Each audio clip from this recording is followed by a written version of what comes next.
Allah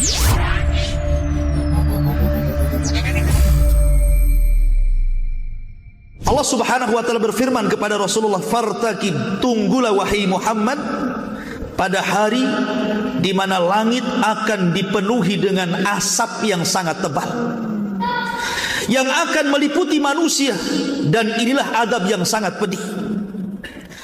Kemudian mereka pun berdoa agar azab itu dihilangkan. "Ya Rabb, hilangkan azab itu dari kami dan kami akan beriman." Kemudian Allah mengatakan, "Anna lahumudz dzikra wa qad ja'ahum rasulun amin." Bagaimana mungkin menerima peringatan padahal sebelumnya telah datang seorang rasul yang amanah kepada mereka. Kemudian mereka pun berpaling dan mengatakan bahwa rasul itu adalah orang gila. Maka Allah mengatakan, sesungguhnya kami yang telah menghilangkan azab, tapi kembali kalian menjadi ingkar. Yauma nabshitul yauma nabtishul batshatal kubra inna muntakimun. Kami akan menghantam mereka dan kami akan membalas dengan balasan yang setimpal. Ikhwatu fiddin, surah Dukhan ini adalah dalil dari Al-Quran tentang adanya asap. Adapun dalam hadis Nabi SAW banyak sekali. Di antaranya adalah hadis Abu Hurairah radhiyallahu anhu. Nabi SAW bersabda, "Badiru bil a'mali sittan." Segeralah kalian beramal sebelum datang 6 perkara. Yang pertama, tulu'us syamsi min maghribiha, terbitnya matahari dari arah barat. Yang kedua, dukhan. Nah, di sini disebutkan dukhan. Yang ketiga, dajjal. Yang keempat, dabbah, binatang yang melata yang bisa bicara, ataupun sesuatu yang khusus ataupun yang umum bagi kalian. Kemudian hadis yang kedua, hadis Hudzaifah. Suatu ketika para sahabat sedang bincang-bincang tentang kiamat. Rasul berkata, "Sedang bincang-bincang apa kalian?" Maka mereka mengatakan, "Ya Rasulullah, kami sedang berbincang-bincang tentang kiamat." Maka Rasul mengatakan, "Kiamat tidak mungkin tegak sampai kalian melihat 10 perkara yang merupakan tanda-tanda kiamat besar." Kemudian disebutkan yang pertama dukhan, yang kedua dajjal, yang ketiga dabbah, yang keempat terbitnya matahari dari barat, yang kelima turunnya Isa bin Maryam, yang keenam Ya'juj dan Ma'juj, yang ke-7 terjadi gempa dari arah timur, terjadi gempa dari arah barat, terjadi gempa di Jazirah Arab, dan yang terakhir yang ke-10 manusia akan digiring oleh api yang berasal dari negeri Hijaz ataupun Aden, Yaman. Ini 10 tanda-tanda kiamat besar. Nanti saya akan sebutkan tertibnya. Jadi dalam hadis Hudzaifah ini ada 10 perkara. Pertama dukhan, yang kedua dajjal, yang ketiga dabbah, yang keempat tulu'us syamsi min maghribiha, terbitnya matahari dari arah barat, yang kelima turunnya Isa bin Maryam, kemudian yang keenam Ya'juj dan Ma'juj, yang ke-7 gempa dari arah timur, yang ke-8 gempa dari arah barat, yang ke-9 gempa di Jazirah Arab, dan yang ke-10 keluarnya api yang menggiring manusia ke tempat berkumpulnya mereka di Syam. Itu namanya tanda-tanda kiamat besar. Ada 10 ini. Kemudian juga disebutkan dalam hadis yang lain, hadis yang dikeluarkan Imam Ibnu Jarir dan At-Tabrani dengan sanad yang baik, "Inna rabbakum anzarakum salasa." Rabb kalian telah memberikan peringatan kepada kalian tentang 3 perkara. Yang pertama, dukhan, yang akan mengambil seorang mukmin seperti pilek, tetapi ya'khudul kafir. Kalau sampai kemudian dukhan ini mengenai orang kafir, fayantafikhu, kemudian dihirup dia, yakhruj min kulli masma'in minhu, maka akan keluar asap dari telinga-telinga mereka. Dalam riwayat dari hidung mereka, dari mata mereka, bahkan dalam riwayat dari dubur mereka. Bahkan dalam riwayat bahwa apabila asap itu melanda mereka, maka kepala-kepala mereka akan terbakar. Sampai sedemikian. Dan tidak perlu saya sebutkan semua hadis-hadisnya. Kemudian sekarang apa sih dukhon itu? Apa sih makna dukhon itu? Dukhon itu dalam bahasa Arab artinya adalah kalau ada kayu yang dibakar kemudian asap yang mengepul ke atas, itu namanya dukhon. Makanya orang yang merokok disebut tadkhin. Dilarang merokok artinya mamnu'ut tadkhin. Ya. Itu secara bahasa. Ataupun orang Arab mengatakan kalau ada debu yang naik ke langit, maka mereka mengistilahkan dengan kalimat dukhon. Itu secara bahasa. Dan Nabi SAW bersabda dalam sebuah hadis dari Ibnu Mas'ud radhiyallahu an, khamsun qad madaina. Kata Abdullah bin Mas'ud radhiyallahu an, 5 perkara sudah berlalu dari kita. Yang pertama al-lizam, yang kedua ar-rum, yang ketiga batsyah, yang keempat al-qamar, dan yang kelima dukhon. Pertama lizam, artinya lizam itu kehancuran bagi orang-orang kafir di Badar. Dan Allah mengatakan faqad kadzabtum fasawfa yakunu lizama. Kemudian yang kedua Rum, maksudnya adalah Romawi yang mengalahkan Persia, yang sebelumnya Persia mengalahkan Romawi. Maka Allah Subhanahu wa taala turunkan ghalabatir rum fi adnal ardi min ba'di ghalabihim sayaghlibun, dan seterusnya ayat ini bahwa Romawi mampu mengalahkan Persia, sebelumnya Persia mengalahkan Romawi. Kemudian batsyah, juga kehancuran orang-orang musyrik di Badar. Kemudian al-qamar, bulan, maksudnya bulan terbelah menjadi 2. Kemudian dukhon. Dukhon ini juga sudah terjadi, kata siapa? Abdullah bin Mas'ud. Kapan itu? Ketika orang-orang musyrik melambat-lambatkan untuk masuk Islam. Kemudian Rasul berdoa, ya Allah timpakan kepada mereka pacaklik selama 7 tahun seperti pacaklik Yusuf. Akhirnya betul-betul ditimpakan pacaklik. Maka datang Abu Sufyan kepada Rasulullah supaya berdoa kepada Allah dan supaya Allah mengangkat pacaklik itu. Saking tidak adanya makanan, saking tidak adanya minuman, sebagian mereka hampir mati kelaparan. Kemudian mata mereka berkaca-kaca melihat ke langit itu seolah ada asapnya. Itulah yang dimaksud dukhon, kata Abdullah bin Mas'ud. Maka di sini maksudnya adalah karena tidak ada hujan, otomatis apa? Tanah-tanah yang ada di bumi ini mengepul ke langit, terbawa angin, terhempas angin, sehingga di langit itu kayak ada asap. Itulah dukhon, pernah terjadi di zaman Nabi SAW menurut Abdullah bin Mas'ud.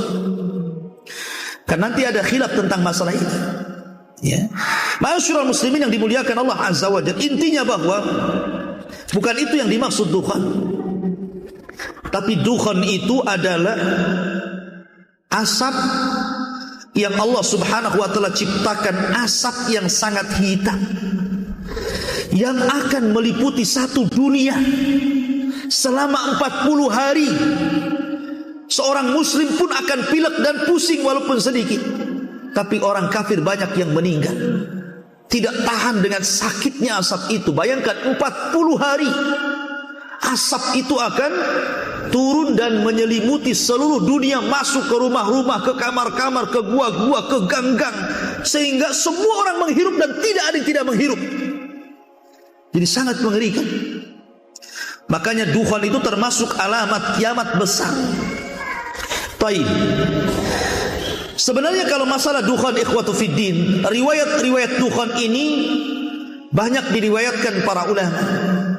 Banyak diriwayatkan para sahabat seperti Abdullah bin Umar meriwayatkan hadis tentang dukhon.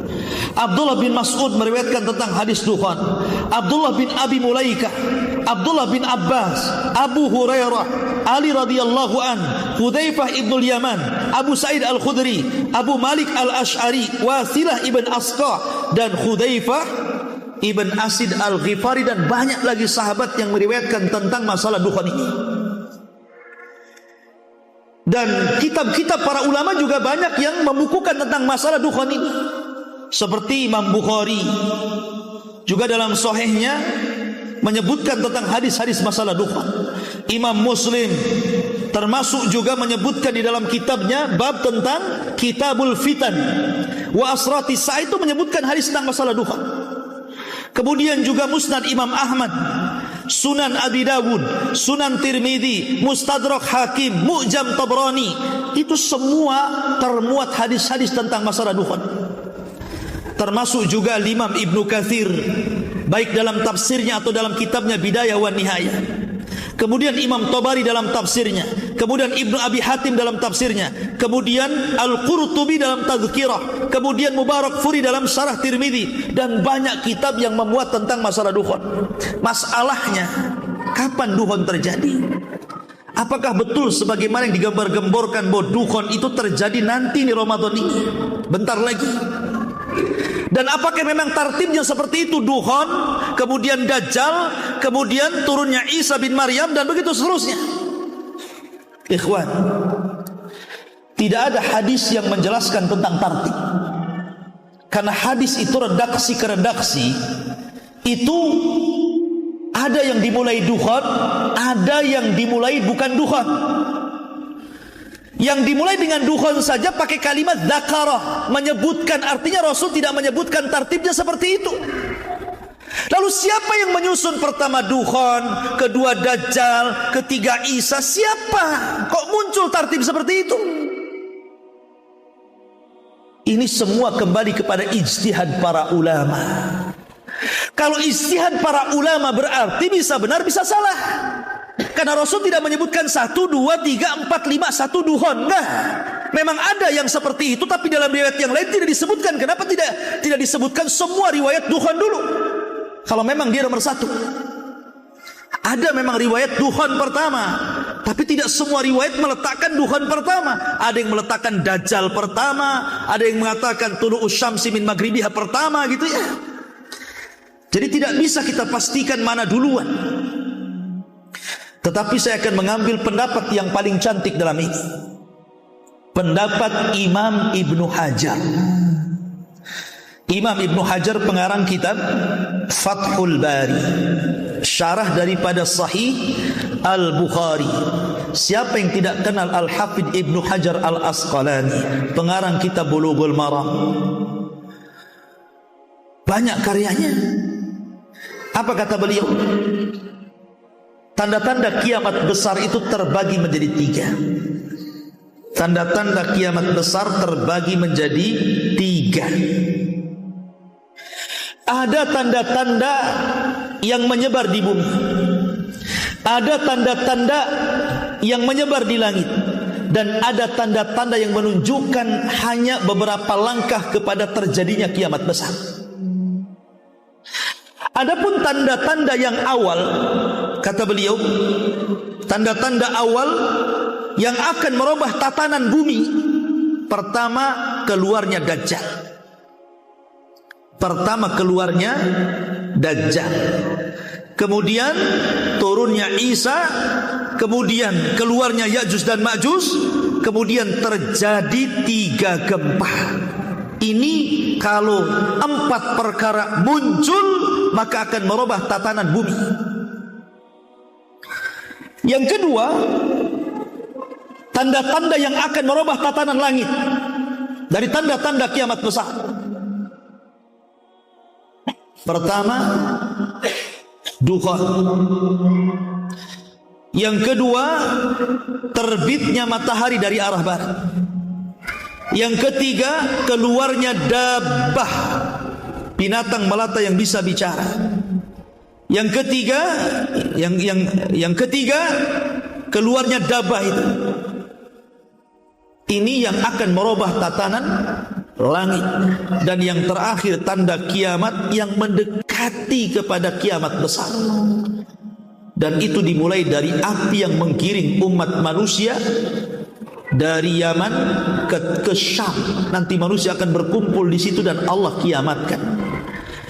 Dan ini dengan cara, jadi tartib ini kata Imam Ibnu Hajar adalah tartib yang disebutkan oleh Al-Imam At-Tayyibi.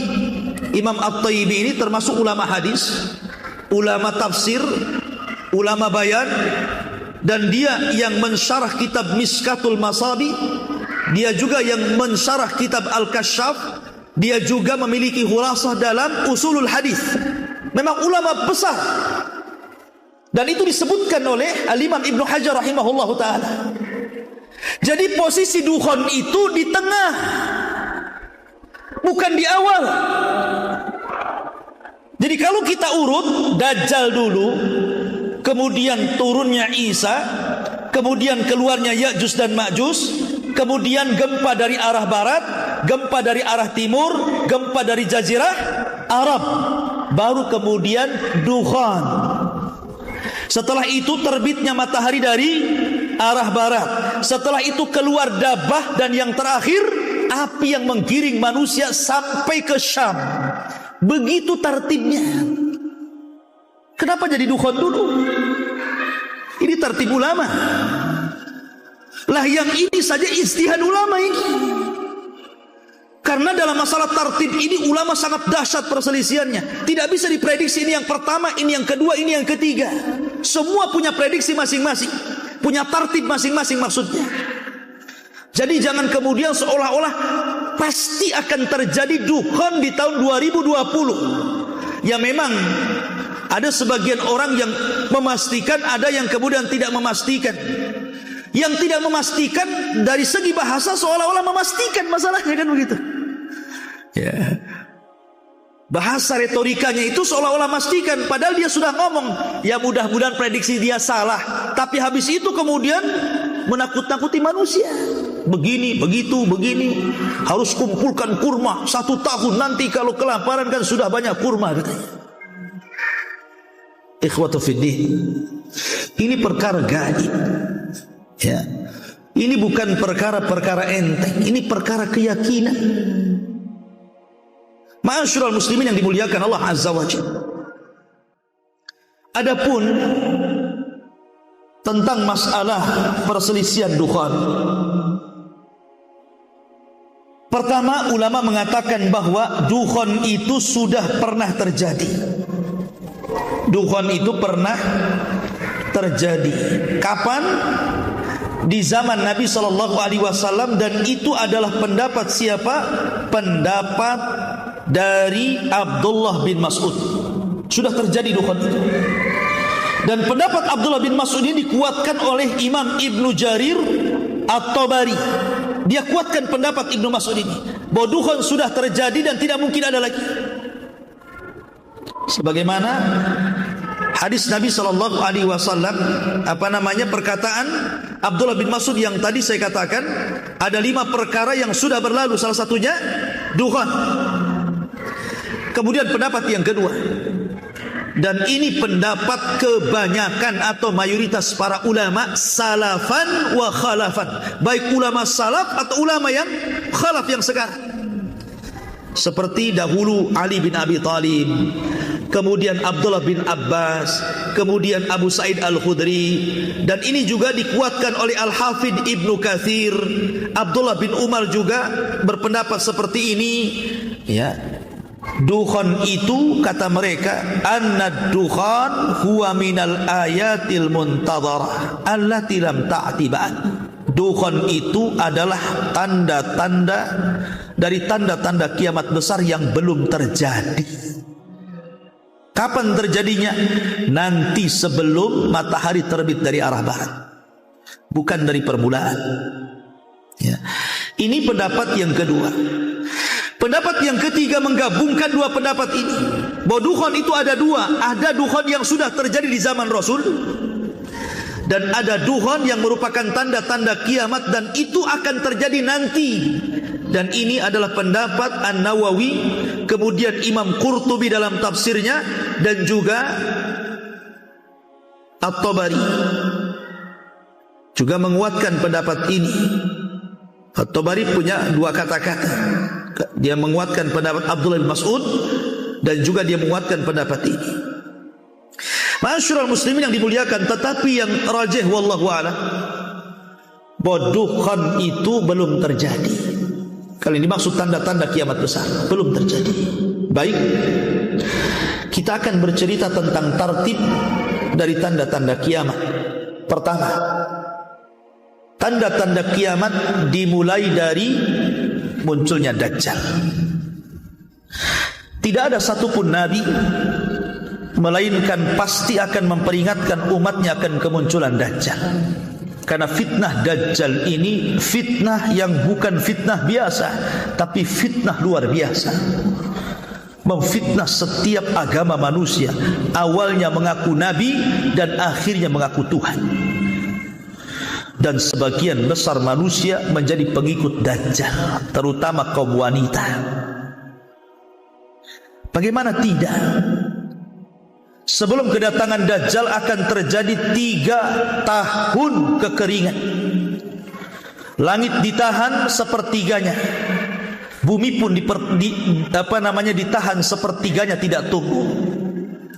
Tahun kedua, langit ditahan 2/3-nya, bumi pun ditahan 2/3-nya tidak tumbuh sehingga kering kelontang.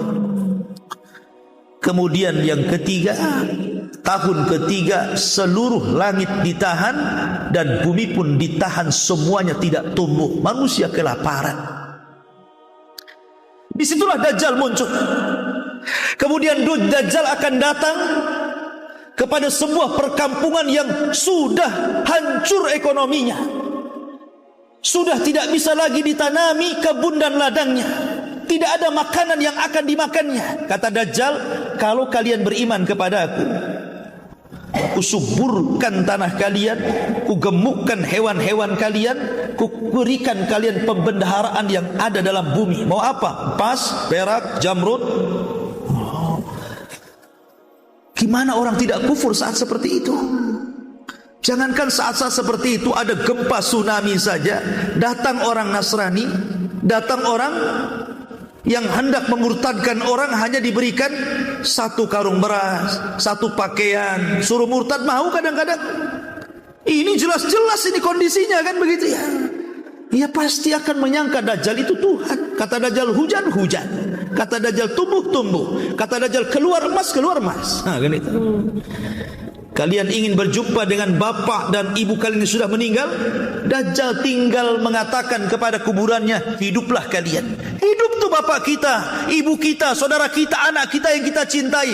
Tapi hakikatnya bukan mereka, itu syaitan yang tasyakul, menyerupai keluarga kita, kemudian mengatakan, nah ikutilah orang ini, dia Tuhan kita. Jadi banyak orang yang ikut Dajjal. Dari sinilah kenapa kita disuruh berlindung dari Dajjal. Setiap kita sholat, di penghujung sholat kita sebelum salam, kita berlindung dari fitnah Dajjal.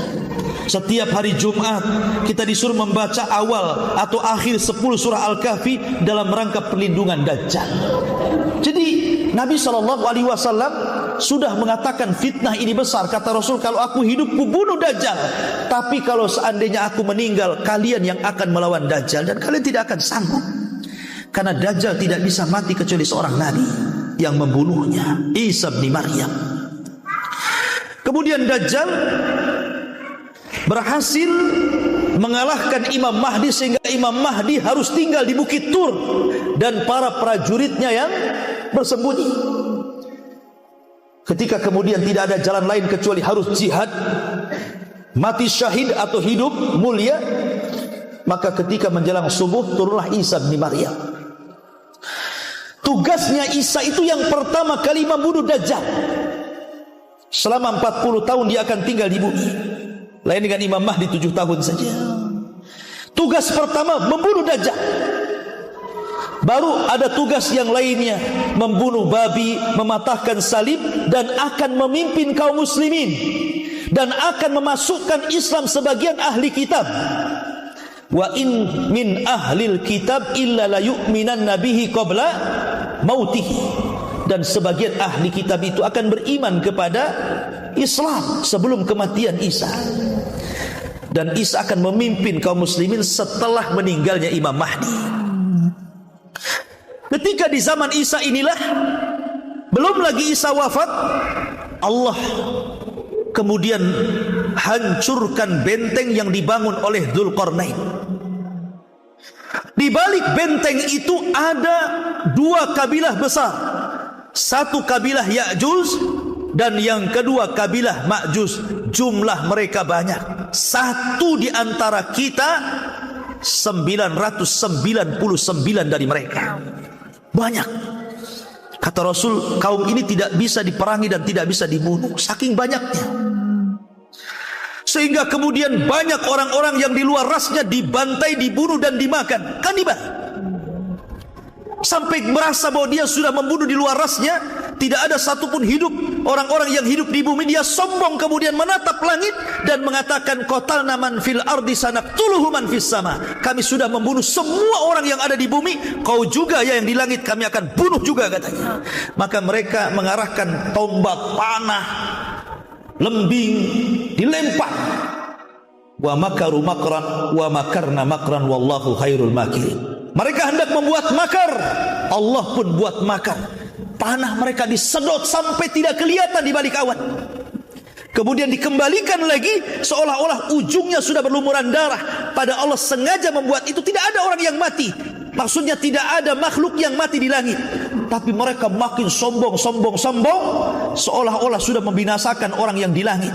Maka disitulah Allah tampakkan kekuatannya. Allah kirim satu makhluk kecil namanya Naghaf, ulat, masuk di tengkuknya, satu mati-mati semua. Allah kok dilawan? Mana ceritanya? Siapa yang bisa melawan Allah? Ketika Ya'juj dan Ma'juj habis semuanya meninggal dunia karena diazab oleh Allah Subhanahu wa taala dengan ulat, maka kemudian Allah kirim burung-burung besar mengangkat jasadnya, dilempar tah ke mana wallahu alam, tah ke lautan, tah berantah di mana. Tapi kemudian Allah turunkan hujan, Allah bersihkan lagi bumi sehingga Isa bin Maryam dikembalikan lagi dalam kehidupan yang luar biasa. Tuba liman asya ba'dal masih. Beruntung orang-orang yang hidup di masa Isa bin Maryam hidup, di mana cangkang delima bisa masuk orang di dalamnya. Belum tahu cangkang delima? Sebesar apalah delima itu? Kalau cangkangnya orangnya bisa masuk, berarti delimanya besar. Seperti itu buah-buahan itu. Berarti kalau buah durian antum bisa tidur tuh di cangkangnya itu. Artinya bahwa itu barokah, betul-betul barokah. Dikembalikan lagi bumi itu sebagaimana aslinya, berkah di mana-mana. Sampai Isa bin Maryam kemudian meninggal dunia. Setelah Isa bin Maryam kemudian meninggal dunia, maka kemudian manusia kembali, sebagian mereka kufur dan sebagian mereka tetap beriman. Lah ketika itu orang dihebohkan karena di daerah yang sangat jauh nun di sana, di daerah barat, Khasfun bil Masyriq, di daerah timur, rupanya Allah Subhanahu wa taala kirim gempa, bukan hanya menghancurkan satu desa. Kayak Lombok itu kan satu kabupaten tuh, jadi bubur tuh. Ini bisa menghancurkan satu negara. Dari timur terdengar ada gempa satu negara rata. Maka orang pun heboh dengan berita tentang ada gempa yang bisa menghancurkan negara-negara. Baru saja mereka mendengar di arah timur itu terjadi gempa yang dahsyat, dari barat pula mereka mendengar bahwa sama di barat juga terjadi gempa hebat sehingga menghancurkan negara-negara. Setelah itu rupanya di Jazirah Arab pun terjadi gempa di mana-mana, satu dunia. Sehingga orang kemudian kesulitan tempat tinggal, kesulitan ekonomi, keadaan mereka miskin, mulailah kemudian mereka semakin jauh, maka sebagian mereka semakin kufur, tapi ada juga yang masih istiqamah di situ. Maka dalam kondisi seperti itu, tiba-tiba Allah mengingatkan mereka agar mereka tobat. Fartaqib yauma ta'tis sama' bidukhanin mubin. Di sinilah letak dukhan. Bukan di awal, di sini letak dukhan. Allah tiba-tiba mengirimkan dukhan. Satu dunia gelap dengan asap. Asap ini masuk ke rumah, ke gang, ke gua, ke jalan. Tidak ada satupun kecuali menghirup dukhan. Setiap hari banyak orang yang meninggal gara-gara menghirup dukhan ini. Ma'asyiral muslimin yang dimuliakan Allah Subhanahu wa taala. Akhirnya mereka pun mulai sadar, mereka sudah jauh dari Allah Azza wa Jalla. Mereka berdoa, Rabbana kshif anna al-adzab. Inna mu'minun. Ya Allah, ini orang-orang yang ahli maksiat ini berdoa, ya Allah, angkatlah azab ini, angkatlah asap ini, kami berjanji akan beriman. Lihat, akhirnya Allah Subhanahu wa ta'ala pun mengangkat azab itu. Hanya 40 hari saja dukhan itu, tapi sudah banyak orang mati, sudah banyak terbakar kepalanya, terpanggang seperti kepala ikan. Ya. Maka ketika dukhan, sebenarnya dukhan itu alamat terakhir bagi orang yang ingin bertobat. Karena setelah ini akan muncul alamat di mana orang sudah tidak diterima lagi tobatnya. Harusnya ketika dukhan itu dihilangkan Allah Subhanahu wa ta'ala, yang tadinya berzina berhenti berzina, yang tadinya minum khamar berhenti minum khamar, yang tadinya nyembah berhalanya dibuang, bertobat kepada Allah Subhanahu wa ta'ala. Setelah hilang adabnya, kufur lagi sebagian orang itu. Maka ketika di malam hari yang sangat dingin, semua manusia tidur. Ketika datang di waktu subuh, orang-orang yang beriman bangun sebagaimana kebiasaan mereka sholat subuh. Tapi orang-orang kafir munafik terlelap tidur. Baru mereka terbangun di jam-jam yang sudah lewat sholat subuh. Tapi langit masih gelap, seperti gerhana matahari total. Ditunggu sampai duhur, tidak ada juga matahari muncul. Ditunggu sampai asar, tidak muncul juga. Ditunggu sampai maghrib, tiba-tiba matahari harusnya tenggelam, tiba-tiba muncul dari arah barat. Di sini Allah Subhanahu wa ta'ala menutup pintu tobat. Yauma ya'ti ba'du ayati rabbi. Pada hari di mana nanti akan datang tanda-tanda kuasa Allah Subhanahu wa ta'ala, maka tidak akan bermanfaat lagi. La yanfa'u nafsun imanan. Maka jiwa tidak lagi bermanfaat keimanan sama sekali. Baik yang sebelumnya tidak beriman atau sudah beriman tapi belum beramal soleh, kata Allah, tidak bermanfaat lagi. Kalau sudah terbit matahari dan ada yang mengatakan 1 hari, ada yang mengatakan 2 hari, ada yang mengatakan 3 hari, maka semua manusia menangis. Kenapa menangis? Para dai berhenti berdakwah, para ustaz berhenti mengajar, orang-orang yang minum khamar berhenti mabuk, orang yang berzina berhenti berzina. Karena mereka tahu apapun yang mereka lakukan, sekalipun mereka tobatan nasuha sesuai dengan syarat-syarat tobat, tidak bermanfaat keimanan mereka di hadapan Allah. Ketika itulah selang 1-2 hari muncul binatang yang disebut dengan dabatun minal ard. Binatang besar, dalam hadis dhaif, membawa tongkat dan stempel Sulaiman.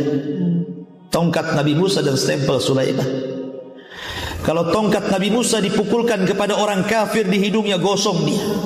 Kalau stempel Sulaiman di stempel di dahinya, bercahaya dia. Hadis ini dhaif. Ya. Kemudian setelah itu manusia terbedakan, mana mukmin mana kafir. Quran diangkat, Islam tinggal namanya.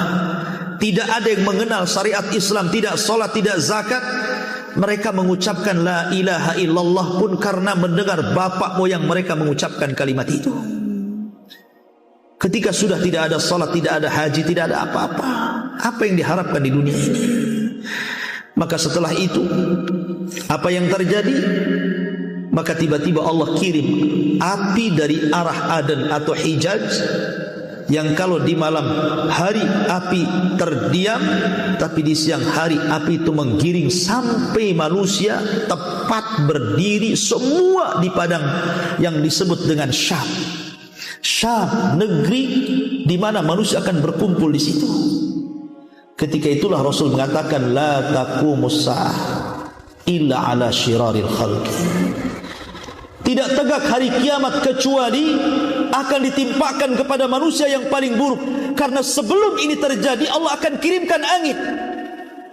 Angin yang sangat dingin yang akan menerpa ketiak-ketiak orang-orang yang walaupun dalam hatinya memiliki sebiji dzarah keimanan, meninggal. Sehingga orang-orang yang beriman tidak pernah merasakan tiupan sangkakala pertama Israfil. Yang akan merasakan tiupan sangkakala Israfil itu adalah orang-orang kafir. Dan yang pertama kali mendengar tiupan itu adalah seorang laki-laki yang sedang memperbaiki bak minum untuk untanya. Tiba-tiba jatuh mati, disusul dengan orang yang di pasar, di jalan-jalan, kemudian di rumah-rumah. Bayangkan satu malaikat kekuatannya sama, bahkan melebihi seluruh manusia dan seluruh jin. Kalau seluruh manusia dikumpulkan, dihidupkan kembali, seluruh jin dihidupkan kembali, kemudian kekuatan mereka dibandingkan dengan satu malaikat Israfil, maka malaikat Israfil jauh lebih kuat daripada kekuatan seluruh manusia dan jin. Sekali tiup, hancur, mati semua manusia, bahkan malaikat. Makanya Nabi SAW pernah tidak enak minum, tidak enak makan. Ditanya kenapa Rasul? Kata Rasul, bagaimana aku akan enak makan, tidur, sementara aku memikirkan Israfil sudah siap meniupkan trompetnya, memandang matanya ke arah, siap diperintah Allah Subhanahu wa ta'ala.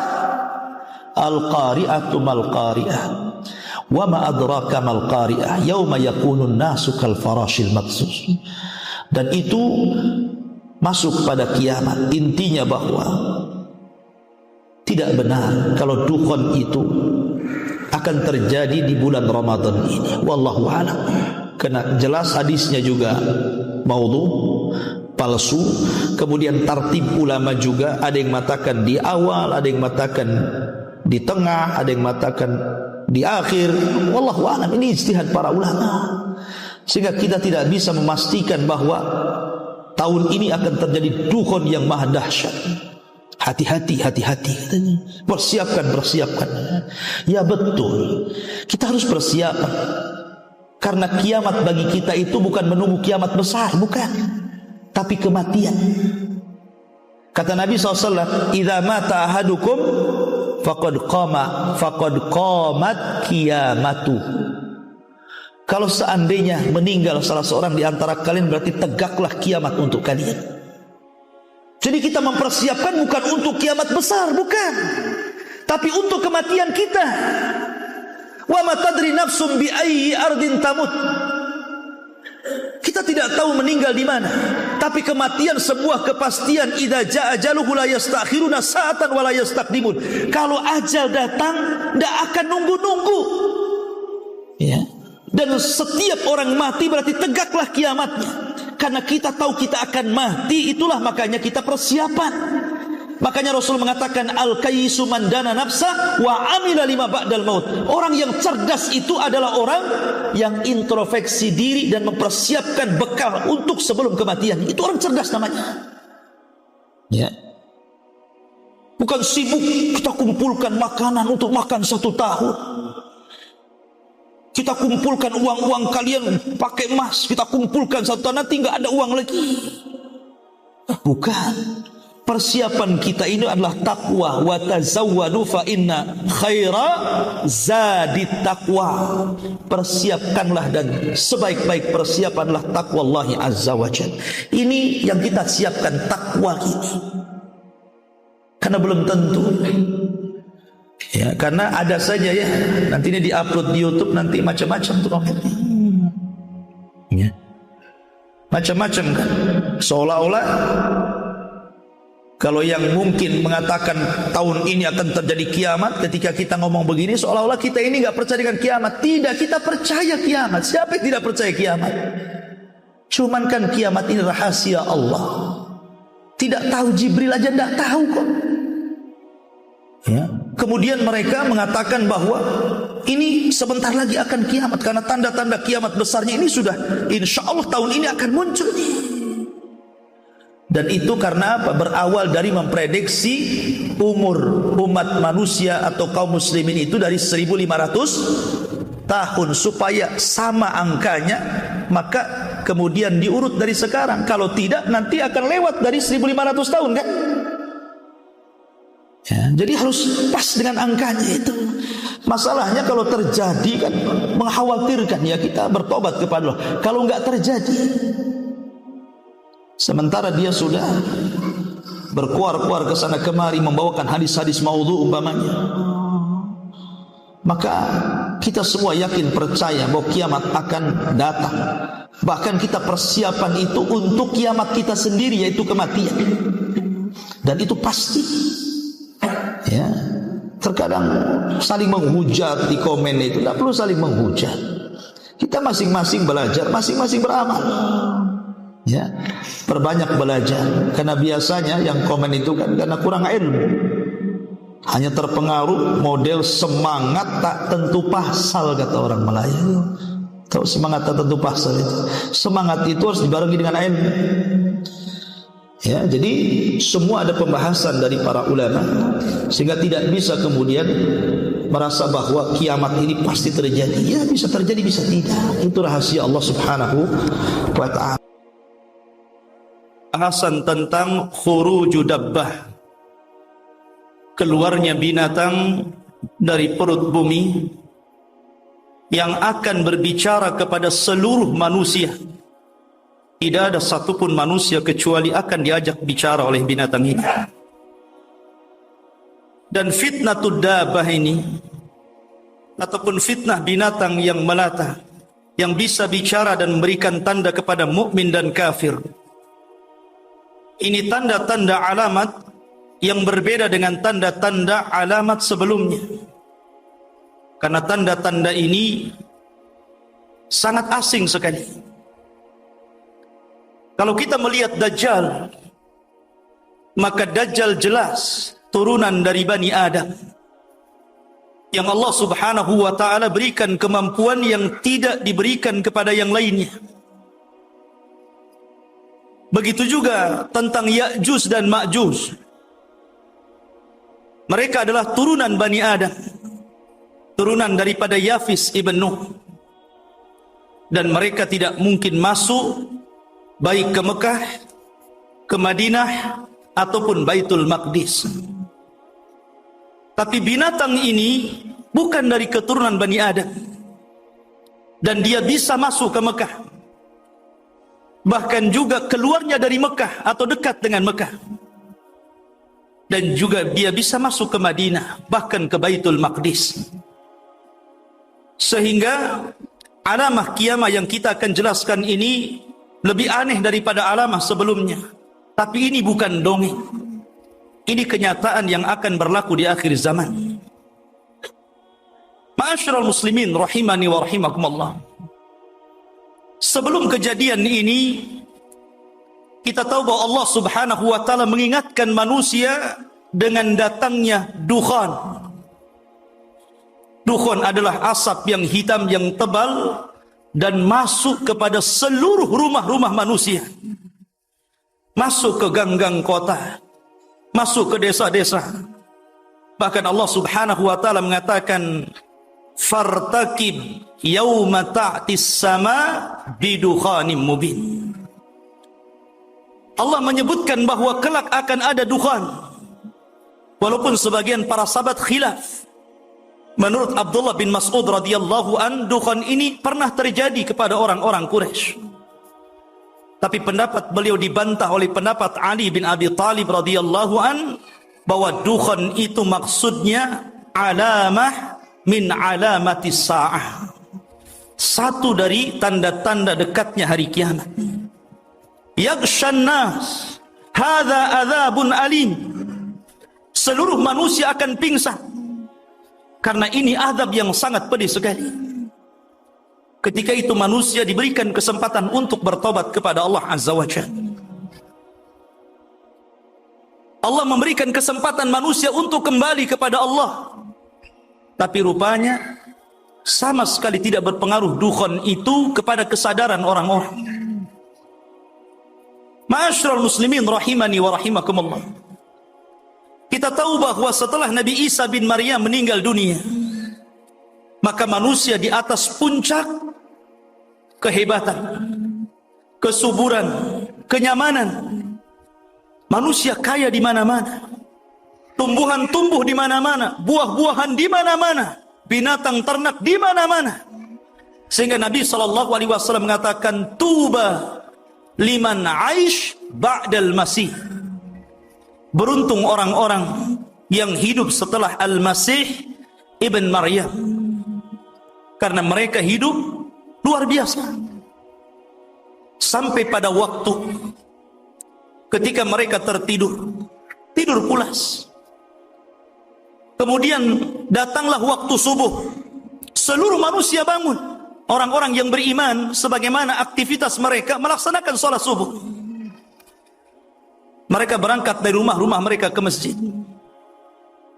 Tetapi selepas sholat subuh, matahari tidak kunjung muncul. Kemudian orang-orang pun bertanya, jam berapa ini?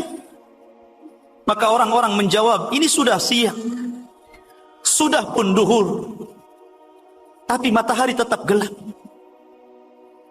Kemudian ditunggu lagi sampai asar, matahari enggak muncul juga. Sampai akhirnya yang harusnya matahari itu di waktu tenggelamnya, tiba-tiba matahari muncul, tapi bukan dari arah terbitnya, muncul dari arah barat. Ma'asyiral muslimin rahimani wa rahimakumullah. Terjadi khilaf para ulama, mana yang lebih dahulu antara matahari terbit dari arah barat ataukah kemunculan dabatul ar, binatang besar yang akan berbicara kepada manusia. Sebagian para ulama mengatakan bahwa munculnya binatang itu 1 atau 2 hari setelah terbit matahari dari barat. Ada yang mengatakan binatang itu muncul dulu, baru 1-2 hari muncul matahari terbit dari barat. Allahu a'lam, mana yang lebih dahulu. Tapi tidak jauh jaraknya antara sehari atau 2 hari antara kemunculan binatang dengan terbitnya matahari. Tapi yang jelas ikhwatu fiddin, ketika matahari terbit diizinkan Allah Subhanahu wa taala untuk terbit dari barat. Ikhwan, antum harus paham bahwa ketika matahari tenggelam, matahari tidak mengelilingi bumi. Sebagaimana pelajaran yang ma'ruf antum pelajari di sekolah-sekolah. Tapi matahari itu menghadap Allah untuk minta izin. Hampir-hampir dia tidak diberi izin untuk terbit kembali dari arah terbitnya. Setiap hari mereka datang kepada Allah dan sujud, kemudian minta izin untuk tidak terbit. Tapi Allah mengatakan, tetaplah kau terbit dari arah timur. Sampai pada waktunya Allah Subhanahu wa ta'ala memerintahkan matahari untuk terbit dari arah barat. Ketika matahari terbit dari arah barat, subhanallah, seluruh manusia yang mukmin semakin kuat imannya, yang kafir semuanya masuk Islam. Yusaddiqul kadzib, tiba-tiba para pendusta menjadi jujur. Wa yu'minul kafir, tiba-tiba orang kafir beriman. Tapi apa manfaat keimanannya ketika itu? Karena terbitnya matahari dari arah barat itu liyahya man hayya am bayyinatin wa yuhlika man halaka am bayyinatin. Allah Subhanahu wa taala akan meneguhkan keimanan orang yang sebelumnya beriman dan akan menghancurkan orang-orang yang sebelumnya kafir dan tidak beriman. Ketika itu para duat, para dai, para ustaz yang biasa mengajak manusia ke dalam Islam, yang biasa mengajak manusia kepada kebaikan dan ibadah kepada Allah, semuanya terhenti, tidak ada dakwah lagi. Kenapa? Percuma. Kalaupun dia berdakwah, kemudian manusia masuk ke dalam dakwahnya, beriman kepada Allah, tidak bermanfaat keimanannya. Ma'asyiral muslimin, inilah yang dikatakan di dalam Al-Quranul Karim. Allah subhanahu wa ta'ala berfirman, wa idzal waqa'al qawlu alaihim akhrajna lahum dabatul ard tukallimuhumun anna an-nasa kanu bi ayatina la yuqinun. Dan apabila ketetapan Allah sudah terjadi kepada mereka, azab Allah sudah terjadi kepada mereka, maka ketika itulah kami keluarkan dabatun minal ard, binatang yang keluar dari perut bumi, tukallimuhum, yang berbicara kepada mereka. Sesungguhnya manusia, mereka dengan tanda-tanda kebesaran kami tidak yakin. Setelah itu muncul dabah. Lah dabah ini tugasnya yang pertama kali adalah memberikan stempel. Kalau dia seorang mukmin akan distempel dahinya, kemudian keluar cahaya. Kalau dia orang kafir akan diberi tanda di hidungnya sehingga menjadi gelap. Ketika itu nama-nama manusia terangkat. Tidak ada orang memanggil dengan namanya. Panggilan ketika itu cuma ada dua, ya mukmin wa ya kafir. Itu saja. Sampai dijelaskan dalam hadis yang sahih. Kata-kata ini menyebar di pasar-pasar. Jadi kalau antum berjualan, kemudian mengambil barang dari orang kafir, antum akan mengatakan, saya mengambil barang itu dari si kafir. Kata orang kafir, saya membeli barang itu dari si mukmin. Sudah tidak ada lagi nama-nama, yang ada mukmin dan kafir saja. Subhanallah. Tetapi sudah biasa, tidak sakit hati. Ma'asyiral muslimin, jamaah sekalian yang dirahmati Allah Subhanahu wa taala, kita akan fokus membahas misteri tentang binatang yang bisa bicara ini. Kan ini pembahasan panjang, mohon sabar. Ma'asyiral muslimin, tadi saya sudah katakan bahwa munculnya binatang ini berdekatan dengan terbitnya matahari dari barat, entah 1 hari atau 2 hari. Dan apabila telah terkumpul munculnya Dajjal, terbitnya matahari dari arah barat, munculnya dabatul ar, maka ketika itu tidak manfaat lagi iman seseorang, kecuali sebelumnya dia telah beriman. Tapi kalau sebelumnya tidak pernah beriman, kemudian tiba-tiba beriman, atau dia beriman tapi tidak melakukan kebaikan, maka ketika itu taubat tidak lagi diterima di hadapan Allah Subhanahu wa taala. Ma'asyiral muslimin, jamaah sekalian yang dirahmati Allah Subhanahu wa taala, kita akan mengenal seperti apa binatang ini sebenarnya. Bagaimana rupanya? Terjadi pendapat-pendapat banyak para ulama. Walaupun sebagian pendapat ini dhaif, mengambil hadis-hadis yang dhaif, ataupun pendapat-pendapat lemah dan tidak berdasar, tapi sebagai pengetahuan kita akan jelaskan. Supaya ketika antum membaca sebuah makalah entah di medsos, antum tahu ini penjelasan gak benar. Yang pertama, Al-Imam Al-Qurtubi rahimahullahu ta'ala menjelaskan bahwa binatang yang akan muncul di akhir zaman adalah min fasilati naqati salih, anak unta Nabi Saleh yang lari ketika hendak dibunuh oleh kaum Samud. Kita tahu bahwa di antara mukjizat Nabi Saleh alaihi salatu wassalam mampu mengeluarkan unta bunting dari batu. Itu mukjizatnya. Lah ketika unta ini keluar kemudian melahirkan anaknya di hadapan kaum Tsamud, dan mereka merasakan nikmat yang luar biasa dengan sebab mukjizat unta saleh ini, akhirnya mereka kufur dan belakangan kemudian menyembelih unta saleh. Ketika ibunya sudah disembelih oleh kaum Tsamud, maka anaknya ini yasruh, berteriak, kemudian lari dan masuk ke dalam lubang, kemudian tertutup batunya dan tidak pernah keluar. Sebagian para ulama, keluarnya kelak di akhir zaman sebagaimana isyarat dari firman Allah Azza wa Jal, akhrajna, kami keluarkan, dabatun minal ard, binatang yang keluar dari perut bumi tadi. Ini satu pendapat.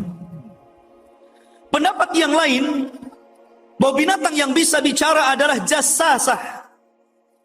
Anda ingat ketika saya bercerita tentang hadis Tamim ibn Aus Ad-Dari yang membawa 30 awak kapal, kemudian terdampar karena kapalnya diombang-ambingkan ombak, terdampar di sebuah pulau, kemudian masuk ke dalam hutan, tiba-tiba bertemu dengan jassasah.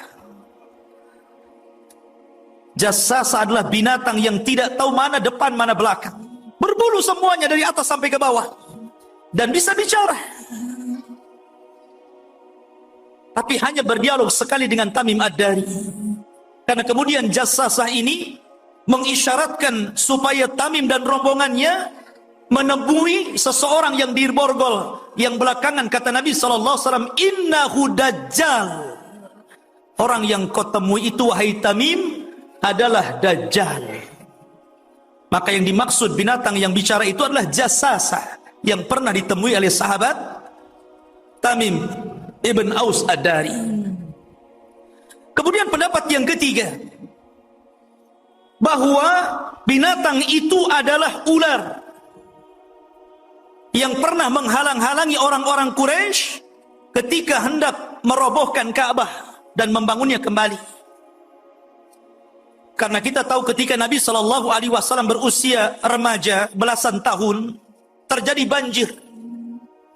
Banjir ini merobohkan sebagian bangunan Mekah. Kemudian orang-orang Quraisy membangun lagi Ka'bah, tetapi karena kurang dananya, karena mereka mewajibkan bahwa dana untuk membangun Ka'bah harus dari dana yang halal, sehingga tidak terkumpul banyak. Makanya tidak bisa menyelesaikan pembangunan Ka'bah seperti bangunan Ibrahim. Makanya mereka hanya bisa menyelesaikan separuh saja. Dan separuhnya kemudian diberikan tembok yang kita kenal dengan Hijr Ismail. Sebenarnya itu bagian daripada Ka'bah. Lah ketika orang Quraisy ini hendak merobohkan dan membangunnya, tiba-tiba ada ular. Mereka takut. Kemudian tiba-tiba Allah mengutus burung dan mengambil ular itu, kemudian diterbangkan entah kemana. Maka orang-orang Quraisy mengatakan bahwa apa yang mereka lakukan adalah kebenaran, karena tidak ada lagi yang mengganggu mereka. Mulailah mereka merobohkan Ka'bah dan membangunnya. Sebagian ulama mengatakan bahwa dabah itu adalah ular yang pernah menghalang-halangi orang Quraisy ketika membangun Ka'bah. Ini tiga pendapat. Kemudian pendapat yang lain, tetapi pendapat ini sangat lemah, bahwa yang dimaksud dabah adalah manusia yang selalu mengingkari kemungkaran, memberantas kesyirikan, memberantas orang-orang yang menyelisih sunnah Rasul, memberantas orang-orang yang senantiasa melakukan dosa-dosa besar. Kalau memang ini dabah, berarti sudah muncul setiap hari. Dai-dai banyak. Berarti dai itu dabah kan begitu. Termasuk saya, nggak terima saya. Masa saya dikatakan dabah, gitu kan? Jadi yang dimaksud ini dhaif sekali, karena bagaimanapun dabah itu diisyaratkan kepada binatang, bukan kepada manusia. Ini pendapat yang lemah, nggak usah diambil. Kemudian ada juga yang mengatakan bahwa dabah itu ismul jinsi, nama jenis. Bahwa seluruh binatang yang melata itu namanya dabah. Sebagaimana ketika Allah Subhanahu wa taala mengisyaratkan tentang robohnya singgasana Sulaiman. Ketika itu digerogoti dabah, binatang-binatang melata. Jin tidak tahu kalau Sulaiman itu mati. Baru setelah ada dabah binatang itu yang menggerogoti singgasananya Sulaiman roboh, kemudian barulah jin tahu, oh kalau dari dulu Sulaiman mati, tentu kami tidak dihinakan terus bekerja seperti ini. Menunjukkan bahwa jin tidak tahu yang gaib. Dan yang terakhir, ada yang mengatakan bahwa dabah ini memiliki seluruh sifat binatang. Ini yang aneh. Sebagaimana dikatakan oleh Al-Imam Ibnu Jurayj dari Ibnu Zubair radhiyallahu anhu, bahwa dabah itu ra'su thaurin, kepalanya seperti banteng. Kemudian ainuha ainul khinzir, matanya seperti mata babi. Wa udhunuha udhunu filin, dan telinganya seperti gajah. Wa qarnuha qarnu ailin, tanduknya seperti rusa. Wa unukuha unuqa ni'amatin, dan lehernya seperti leher-leher burung unta. Wa sadruha sadru asadin, dadanya seperti dada harimau, dada asad, singa. Wa launuha launun namar, dan warnanya seperti harimau. Wa khasiratuha khasiratu hirrin, dan rusuknya seperti rusuk kucing. Wa dzambuha dzambu kabsin, ekornya seperti kabs. Kabs itu kambing gibas, kambing yang wol, yang berbulu itu. Wa qawaimuha qawaimu ba'irin, dan tingginya seperti unta. Kayak apa itu? Coba bayangkan. Kepalanya kayak banteng, matanya kayak babi, telinganya kayak gajah, tanduknya kayak rusa, kemudian lehernya kayak burung unta, kemudian dadanya kayak asad, singa, warnanya kayak harimau, rusuknya kayak kucing, kemudian ekornya kayak ekor kambing gibas, dan tingginya seperti unta. Kayak apa coba? Bantung gambar itu. Oh, kayak gini rupanya. Ya. Ma'asyiral muslimin rahimani. Kemudian dalam riwayat yang dhaif, tapi dhaif, binatang itu membawa dua barang pusaka. Satu tongkatnya Nabi Musa, dan satunya stempelnya stempel Sulaiman. Jadi kalau dia memukul orang-orang yang beriman, maka akan dipukul oleh tongkat Musa dahinya dan akan bercahaya. Ada yang mengatakan sebaliknya, di stempel Sulaiman kemudian akan bercahaya. Dan apabila ketemu orang kafir, maka akan dipukul hidungnya sehingga gosong. Ini yang menandakan mana mukmin mana kafir ini. Ma'asyiral muslimin, jamaah sekalian dirahmati Allah Subhanahu wa taala. Kemudian dari mana keluarnya? Dan di mana sekarang ini dia? Kalau Dajjal jelas, Nabi SAW mengisyaratkan di mana keluarnya. Ya'juj dan Ma'juj juga jelas. Nabi SAW mengarahkan ke arah timur. Tapi dabah ini terjadi banyak khilaf para ulama. Walaupun ada kesepakatan di antara ulama bahwa dia akan muncul di Mekah atau berdekatan dengan kota Mekah. Jadi akan muncul di situ. Pendapat yang pertama, dan ini pendapat Abdullah ibn Buraidah, bahwa dabah itu akan keluar dari sebuah perkampungan padang pasir. Disitulah dia pernah berjalan bersama Rasul. Kemudian Rasul berhenti. Kata Nabi SAW, "Hadza maudhi'u dabbah." Disinilah kelak binatang yang bicara itu muncul. Ini menurut Abdullah ibn Buraidah. Ada yang mengatakan bahwa perkampungan itu di daerah Tihama. Yang kata Nabi SAW apabila menyebutkan amalan-amalan mengisyaratkan kalau enggak dengan gunung Uhud, gunung Tihamah. Kata Rasul, kalau seandainya engkau punya pahala sebesar gunung Tihamah, maka itu akan dihancurkan dengan kemaksiatan yang dilakukan secara tidak terang-terangan. Rasul mempermisalkan gunung Tihamah. Dari situ dabah itu keluar. Ada yang mengatakan bahwa dabah itu, dan ini perkataan Abdullah bin Mas'ud radhiyallahu anhu, bahwa dabah itu akan keluar dari bebatuan bukit Safa. Ada Safa, ada Marwah, tempat sa'i. Disitulah dabah akan keluar. Jadi pecah batunya, kemudian keluar tuh dabah itu. Ada yang mengatakan, dan ini pendapat Abdullah ibn Amr, dabah itu keluar dari padang pasir namanya Ajyad, dekat dengan Mekah.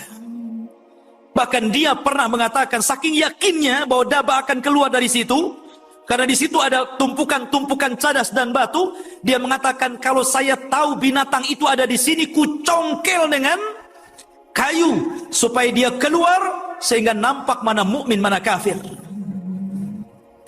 Ada juga yang mengatakan bahwa dabah itu akan keluar menggunakan 3 proses. Pertama akan keluar fil bawadi, keluar dari lembah dulu, kemudian sembunyi. Kemudian setelah itu keluar di perkampungan, kemudian sembunyi.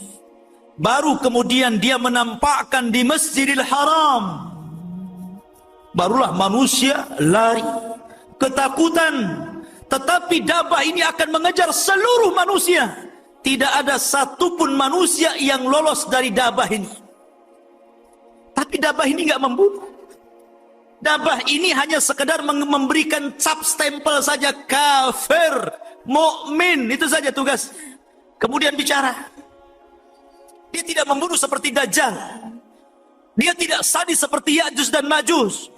Bahkan dijelaskan dalam sebuah riwayat ikhwatu fiddin yang dimuliakan Allah Azza wa Jalla, bahwa saking besarnya dabah ini, dan ini pendapat yang kuat karena memang pendapat-pendapat yang tadi itu tidak berdasar. Ada yang mendasari pendapat-pendapat bentuk dabah itu dari berbagai macam pendapat menggunakan hadis lemah. Terkadang hadisnya tidak sampai kepada Rasul sehingga ditolak banyak para ulama. Tetapi ada kemiripan satu dengan yang lainnya, bahwa binatang itu besar. Sebesar apa? Dijelaskan dalam sebuah hadis. Sebagaimana hadis Abdullah bin Amr, bahwa dabah itu akan keluar dari Ajyad, ra'suha yamussus sahab, di mana kepalanya sampai menempel di awan. Anda bisa bayangkan, kepalanya dabah ini menempel di awan, tinggi besar. Awan kan tinggi. Jadi kalau antum melihat dabah nenggak ke atas gitu kan, saking tingginya. Bahkan dijelaskan, wa ma kharajat rijluha minal ar, ketika kepalanya menempel di awan, kakinya belum keluar dari tanah. Sebesar apa itu? Raksasa kan? Makanya wajar takut manusia. Tapi dia akan keluar mengelilingi dunia. Tidak ada satu tempat pasti ke situ dan memberikan cap stempel mukmin dan kafir. Ma'asyiral muslimin, jamaah sekalian yang dirahmati Allah Subhanahu wa taala. Adapun yang pertama kali tugas dabah setelah Allah keluarkan sebagai alamah besar. Ada yang mengatakan bacaan Allah Subhanahu wa taala ketika berfirman, berbicara tentang dabah itu memiliki 2 makna. Ketika Allah mengatakan wa idza waqa'al qawlu 'alaihim akhrajna lahum dabbatan minal ar tukallimuhum. Ini satu bacaan dan ma'ruf dalam mushaf yang kita baca memang begitu, tukallimuhum. Tetapi juga ada yang membaca taklimuhum. Apa bedanya tukallimuhum dan taklimuhum? Bedanya kalau tukallimuhum artinya binatang ini akan berbicara. Yuhaddisun nas, akan mengajak bicara manusia. Tapi kalau taklimuhum artinya akan memberikan tanda luka di muka manusia. Makanya kata Abdullah bin Abbas, seorang ahli tafsir, bahkan dikatakan Sayyidul Mufassirin, mengatakan bahwa kullan yaf'al, boleh-boleh dua-duanya terjadi. Artinya ketika dabah ini keluar, binatang yang bisa bicara yang besar sekali keluar, maka yang pertama kali dia akan menstempel di dahi seorang yang beriman dan dikatakan mukmin, dan akan melukai hidung orang kafir sehingga gelap dan dikatakan kafir. Ketika itu dia akan bicara dan akan mengatakan innan nas kanu bi ayatina la yuqinun. Inilah pembicaraannya. Innan nas, sesungguhnya manusia, kanu mereka, bi ayatina, dengan tanda-tanda kuasa Allah, mereka tidak yakin. Inilah ucapan yang akan diucapkan binatang ini, menyinggung orang-orang kafir, bahwa orang-orang kafir itu baru sadar, baru mau beriman kepada Allah Azza wa Jalla ketika seluruh tanda-tanda yang keluar menutupi taubat-taubat mereka. Tapi percuma taubat mereka, apa lagi? Bahkan ketika seorang kafir kemudian melihat binatang itu, dia langsung berwudu, bertobat kepada Allah, kemudian sholat, tiba-tiba binatang itu ada di belakangnya. Al-an tusalli ya fulan. Rupanya kau baru sekarang mau sholat ya? Nggak akan diterima sholatmu. Sampai seperti itu. Jadi setiap ada orang yang sholat, al-an tusalli, oh sekarang kau mau sholat ya? Sebelumnya kau kemana? Percuma mereka sholat. Dari sini ikhwatu fillah yang dimuliakan Allah Subhanahu wa ta'ala, bahwa ketika itu semua manusia mampu membedakan mana mukmin dan mana yang kafir. Ma'asyiral muslimin yang dimuliakan Allah Subhanahu wa ta'ala. Kemudian para ulama mengatakan bahwa hadis-hadis tentang masalah dabah ini sangat banyak sekali. Dan disebutkan dalam sebuah riwayat. Contohnya riwayat yang dikeluarkan Imam Muslim dari Abi Hurairah radhiyallahu anhu. Kata Nabi sallallahu alaihi wasallam, "Thalathun idza kharajna la yanfa'u nafsan imanuha lam takun amanat min qablu aw kasabat fi imaniha khaira."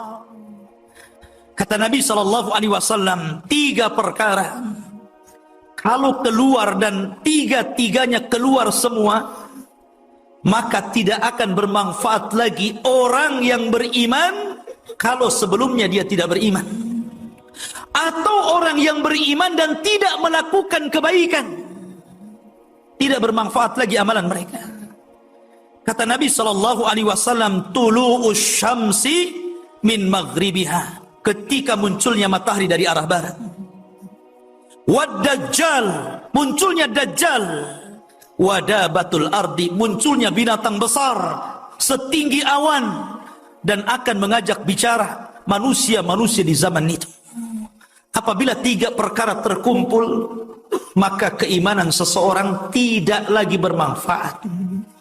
Makanya wajar kalau sebelum muncul ini, Allah Subhanahu wa ta'ala kirim dukhan. Harusnya ketika mereka melihat dukhan, melihat asap yang tebal di langit, kemudian masuk ke rumah-rumah mereka, yaghshan nas, membuat manusia pingsan, di situ ada kesempatan mereka bertobat harusnya. Tapi rupanya tidak juga.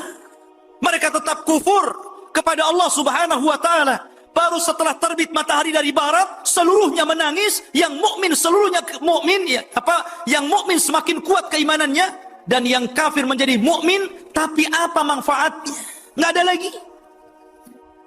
Kemudian diperkuat dengan munculnya dabah tadi, dan jelas-jelas memberikan stempel. Stempel itu tidak mungkin dihapus, itu masalahnya. Nggak bisa dihapus.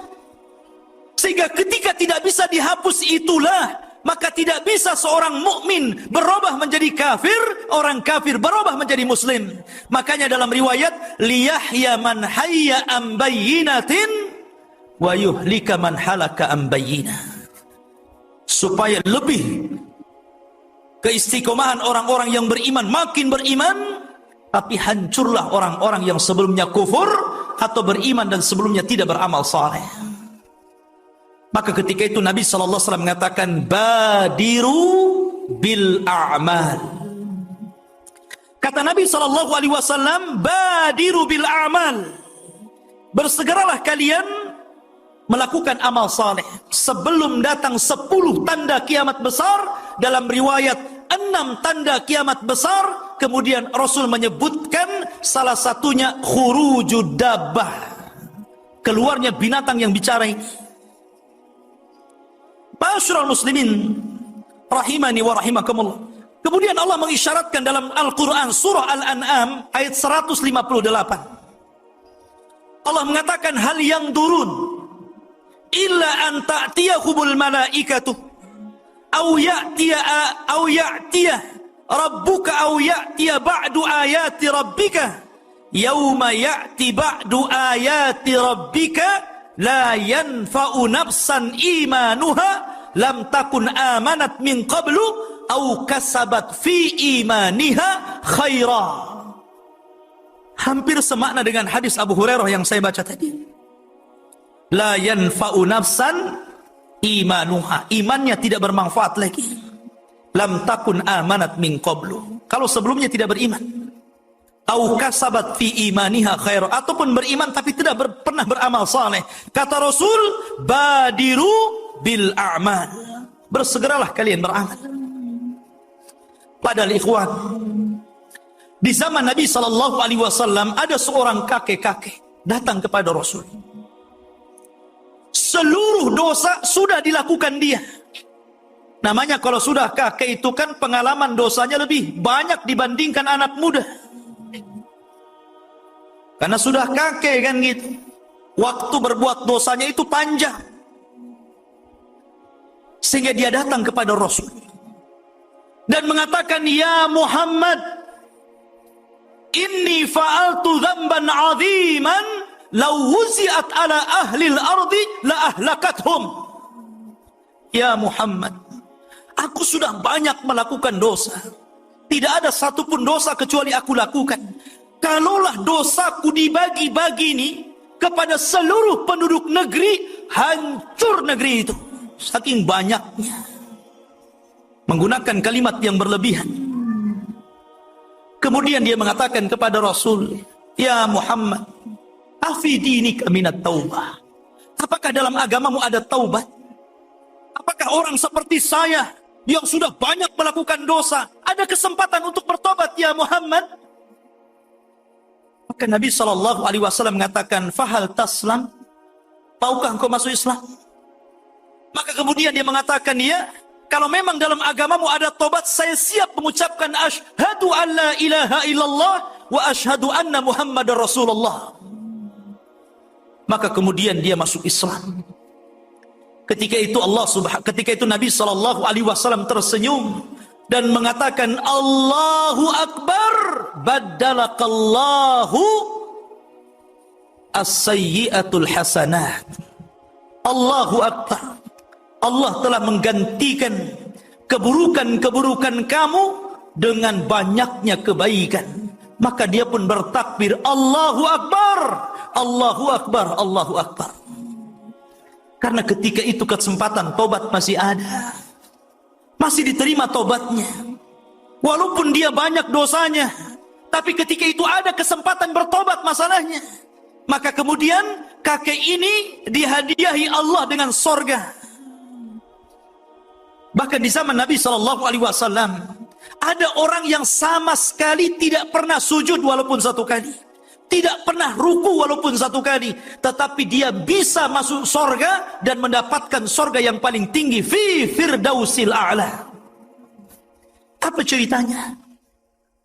Abu Hurairah radhiyallahu anhu menceritakan tentang kisah anak muda yang ketika dia ingin mengikuti perang bersama Rasul, ketika itu dia masih musyrik. Orang musyrik tidak bisa terlibat dalam peperangan walaupun membela kabilahnya. Maka kemudian Rasul mensyaratkan, kalau engkau ingin bergabung dengan pasukan kami, bersyahadat. Maka dia pun bersyahadat. kemudian masuk dalam pertempuran, maka dia pun syahid. Maka orang ini tidak pernah sujud walaupun sekali, tidak pernah ruku walaupun sekali, tapi Allah masukkan ke dalam surga yang paling tinggi karena syahid. Ya, di zaman itu masih ada kesempatan untuk bertobat, termasuk di zaman sekarang masih ada kesempatan untuk bertobat. La taqnatu min rahmatillah. Jangan pernah Anda putus asa dengan rahmat Allah, karena sebesar apapun dosa Bani Adam, kalau datang kepada Allah tidak melakukan kesyirikan, pasti diterima tobatnya. Bukankah Allah yang mengatakan dalam hadis qudsi, wahai anak Adam, kalau dosamu melambung sampai ke langit, atau kalau dosamu sampai sebesar bumi, tapi engkau datang kepada Allah tidak menyekutukan Allah, kemudian bertobat, aku ampuni seberat itu pula dosa kalian, dengan ampunan yang banyak. Artinya bahwa masih ada kesempatan bagi kita untuk bertobat sebelum tanda-tanda kiamat ini muncul.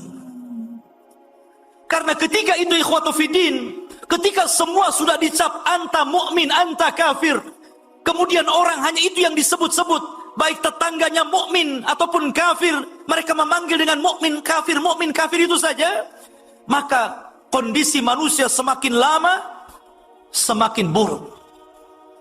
Ketika mereka kemudian sudah tidak peduli dengan maksiat, tidak takut lagi, menjadi biasa matahari dari barat, sudah tidak aneh lagi karena lamanya waktu, maka mereka lupa bahwa ini tanda-tanda kiamat besar. Mereka berzina di jalan, mereka lari kepada syaitan, menjauhi tauhid. Ketika itu Allah kirim angin. Angin inilah kemudian mewafatkan seluruh orang-orang yang beriman, sampai pun orang punya keimanan walaupun sebiji zarah. Antum tahu biji zarah? Biji zarah itu kalau antum lihat ada debu yang ngapung, tidak bisa dilihat kecuali lewat alat. Lewat alat itulah antum tahu di sini banyak debunya. Itulah biji zarah. Walaupun ada orang yang memiliki keimanan selembut itu, maka angin ini akan menghembus dan akan mengenai, walaupun Anda sembunyi di gua-gua, di lubang-lubang, di bawah-bawah tanah, angin itu akan mengejar dan mewafatkan orang-orang yang beriman. Ketika itu tidak ada yang tersisa kecuali orang-orang kafir, orang-orang jelek, orang-orang jahat. Karena ketika itu tidak ada lagi gunanya sholat, gunanya puasa, gunanya sedekah. Karena sudah tobat ditutup. Datanglah orang hitam dari Ethiopia, datang ke Mekah, bawa palu, kemudian dihancurkan Ka'bah berkeping-keping sampai roboh. Kemudian diambil isinya, pembendaharaannya, perhiasannya. Ketika itu Ka'bah dihancurkan. Apa gunanya? Nggak berfungsi lagi Ka'bah ketika itu. Mau haji, buat apa haji? Nggak ada gunanya haji. Tobat Anda sudah tidak diterima. Mau sholat tidak diterima sholatnya, mau sedekah tidak diterima. Maka Ka'bah sudah tidak berfungsi. Makanya wajar kalau datang orang yang hitam dari Habasyah, dari Ethiopia, membawa palu, kemudian menghancurkan Ka'bah berkeping-keping itu. Karena tidak ada lagi manfaatnya apabila telah keluar alamah-alamah besar ini. Maka manusia tinggallah yang jelek-jelek ini. Ketika itulah kemudian Allah subhanahu wa ta'ala mengeluarkan api min qa'ri adnin, dari arah Aden. Aden itu mana? Yaman. Disitulah Allah subhanahu wa ta'ala keluarkan api. Api ini menggiring seluruh manusia ila mahsyarihim, ke tempat berkumpulnya mereka. Di mana? Di Syam. Seluruh manusia ketika itu akan berkumpul di Syam. Api ini yang menggiring seluruh manusia. Ketika tidak ada manusia yang tersisa kecuali mereka berkumpul di negeri Syam, disitulah Allah subhanahu wa ta'ala memerintahkan malaikat peniup trompet atau sangkakala, dan disitulah ikhwatu fiddin Allah subhanahu wa ta'ala menghancurkan alam semesta ini. Kullu man 'alaiha fan wa yabqa wajhu rabbika dzil jalali wal ikram. Seluruh manusia hancur. Bahkan seluruh malaikat mati. Sampai pun kepada Jibril, Mikail, Israfil, sampai pun kepada malakul maut. Allah hancurkan, Allah wafatkan semuanya. Ketika itulah Allah Subhanahu wa taala mengatakan, limanil mulkul yaum, limanil mulkul yaum. Kalian sudah tahu siapa raja kalian? Siapa raja kalian? Saya raja kalian. Saya bisa menghancurkan kalian. Ketika itu Allah Subhanahu wa taala mengatakan, limanil mulkul yaum. Kalian sudah tahu ini milik siapa? Ma'asyiral muslimin, ini bukan cerita, ini bukan dongeng. Ini akan berlaku. Dan ini bagian daripada iman kepada hari akhir. Satu di antara rukun iman yang 6 yang wajib seorang mukmin untuk mengimaninya. Oleh karena itulah ikhwatu fiddin, mumpung ada kesempatan bertobat kepada Allah Azza wa Jalla. Ceritakan kisah-kisah ini ke anak-anak kita. Karena demi Allah, Dajjal tidak mungkin keluar ketika tidak ada yang cerita di mimbar-mimbar.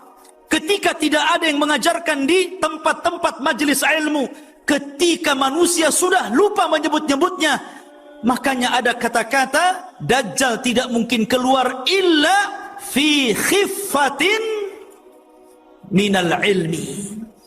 Ketika manusia lemah ilmu, manusia sudah meninggalkan ilmu, Dajjal tidak mungkin disebut-sebut, dia sudah keluar. Dan ingat, tanda-tanda kiamat besar itu berbeda dengan tanda-tanda kiamat kecil.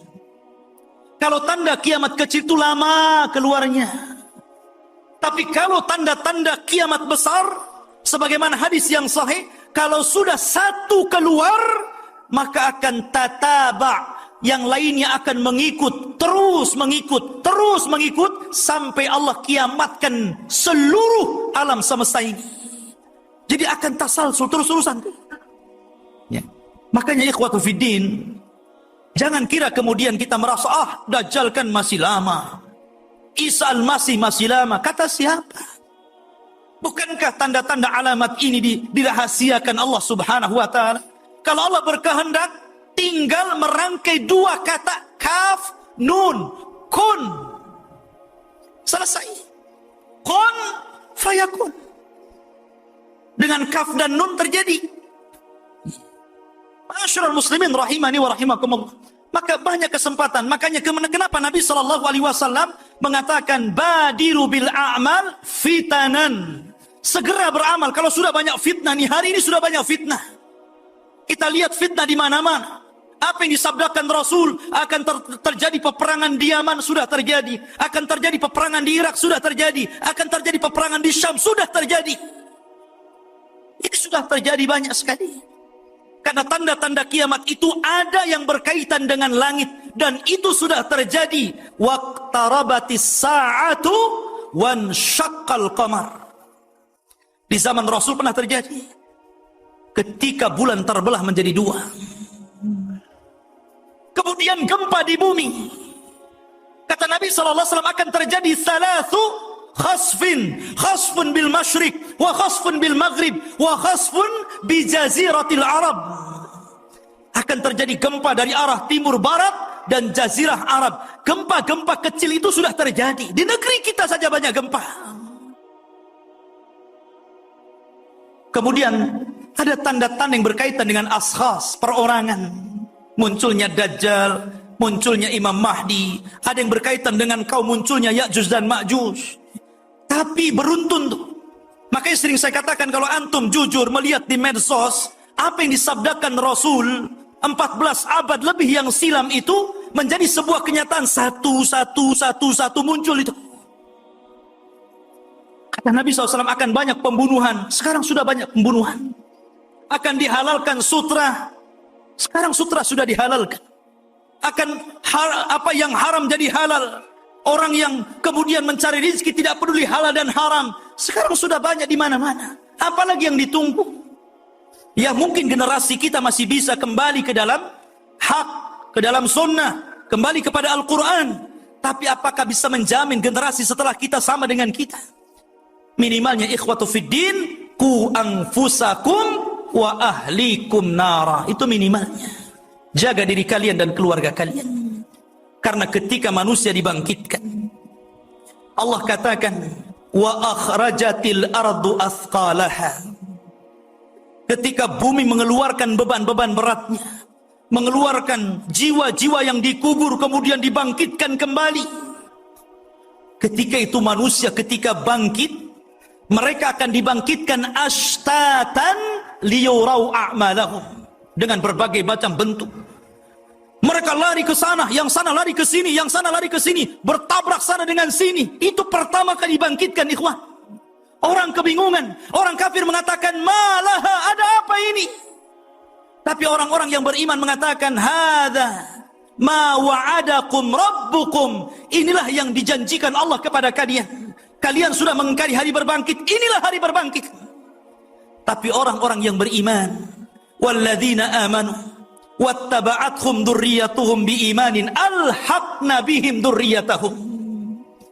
Tapi orang-orang yang beriman, yang diikuti keimanannya oleh keluarganya, oleh anak cucunya, maka ketika manusia sedang kebingungan, mereka menjadi keluarga besar, berkumpul.